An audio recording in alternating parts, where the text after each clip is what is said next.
Dans l'exemple qui précède, on utilisait pour réaliser le contournement de la lumière le phénomène de réflexion sur un miroir.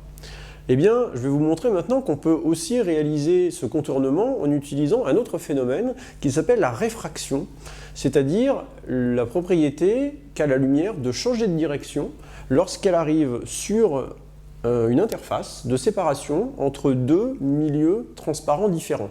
Donc par exemple, ces deux milieux, ça va être l'air et le verre, et dès que la lumière va arriver sur une séparation entre air et verre, à partir du moment où son angle d'incidence sera différent de 0, eh bien la lumière va changer de direction. Alors, un composant optique qui permet le mieux d'exploiter ce changement de direction ou cette déflexion, c'est ce qu'on appelle tout simplement un prisme, c'est ça. Donc vous voyez, c'est un bout de verre qui a été taillé en triangle, comme ceci. Donc là, c'est un triangle qui est équilatéral, mais ce n'est pas du tout obligé, hein. On peut avoir d'autres formes de prisme. Et lorsque la lumière va arriver à l'intérieur, il va se passer ceci. Vous voyez que la lumière change de direction. Donc, on peut imaginer de disposer plusieurs prismes intelligemment, de manière à forcer la lumière à contourner l'objet, c'est ce qu'on veut faire. Regardons comment on peut s'y prendre.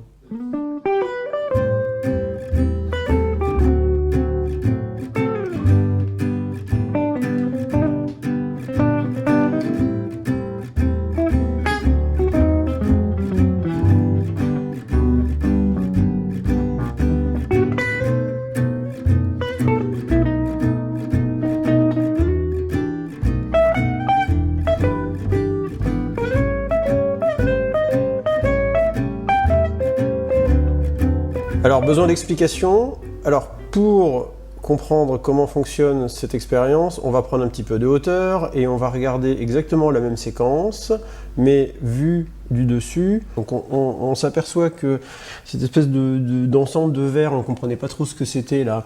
En fait, c'est un ensemble de 8 prismes. Et la zone d'invisibilité, c'est toute la zone qui est à l'intérieur des prismes. D'accord ? Si maintenant je place la petite poupée dans la zone d'invisibilité, elle, on ne la voit pas du tout, on voit à la place la grande poupée.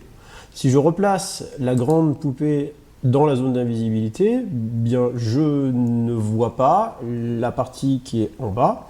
Et bien sûr, je ne vois pas non plus la petite poupée parce que la grande est devant. Ça, c'est un peu normal.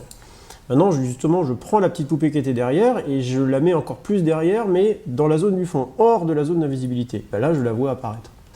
Alors pour encore mieux comprendre ce qui se passe, on va examiner le trajet des rayons à travers le système de 8 prismes. On va matérialiser le trajet des rayons avec des faisceaux laser.